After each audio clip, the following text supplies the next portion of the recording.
Welcome to Agmax. Andhra Pradesh ప్రభుత్వం గిరిజన రైతుల అభివృద్ధి కోసం విస్తృత చర్యలు తీసుకుంది. ప్రత్యేకంగా గిరిజన ప్రాంతాల్లో పశుపోషణకు ప్రోత్సహిస్తూ వారి ఆర్థిక స్థితి మెరుగుపడేలా కొత్త పథకాన్ని అమలు చేస్తుంది. ఈ పథకం కింద ప్రతి గోకులంలో 20 పశువులను పెంచుకునే సౌకర్యాన్ని కల్పిస్తున్నారు.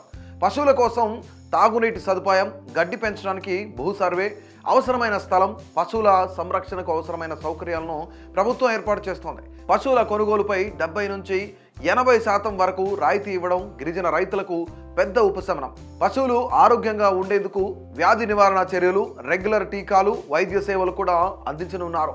పాలు విక్రయించేందుకు ప్రత్యేక పాల విక్రయ కేంద్రాలను ఏర్పాటు చేసి గిరిజన రైతులకు రెగ్యులర్ ఆదాయం వచ్చేలా చర్యలు చేపడుతున్నారు. ప్రారంభం 3 నెలలు పశువులకు అవసరమైన మేత, దానా కూడా పూర్తిగా ఉచితంగా అందించనున్నారు. పార్వతీపురం, సీతంపేట, పాడేరు, రంపచోడవరం, చింతూరు ఐటీడీఏల పరిధిలో మొత్తం 76 గోకులాలు నిర్మాణంలో ఉన్నాయి. ప్రతి గోకులంలో 10 నుంచి 15 మంది రైతులు కలిసి పశువులను పెంచుకునే విధంగా రూపకల్పన చేశారు.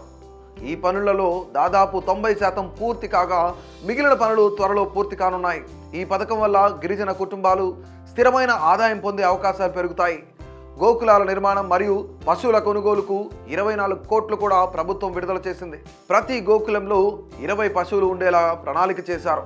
మొత్తం 76 గోకులాల ద్వారా 760 మంది గిరిజన రైతులను లబ్ధిదారులుగా ఎంపిక చేయనున్నారు. ఒక్కో రైతుకు వారు కోరుకున్న 2 పశువులను అందించనున్నారు.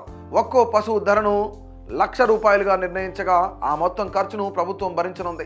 అలాగే లబ్ధిదారులు నివసించే జిల్లాలకు భిన్నమైన జిల్లాల నుంచి పశువులను కొనుగోలు చేయాలని సూచించడం ద్వారా పశువుల మార్కెట్లో పోటీ పెరిగి మంచి నాణ్యత ఉన్న పశువులు లభించే అవకాశం ప్రభుత్వం కల్పిస్తోంది.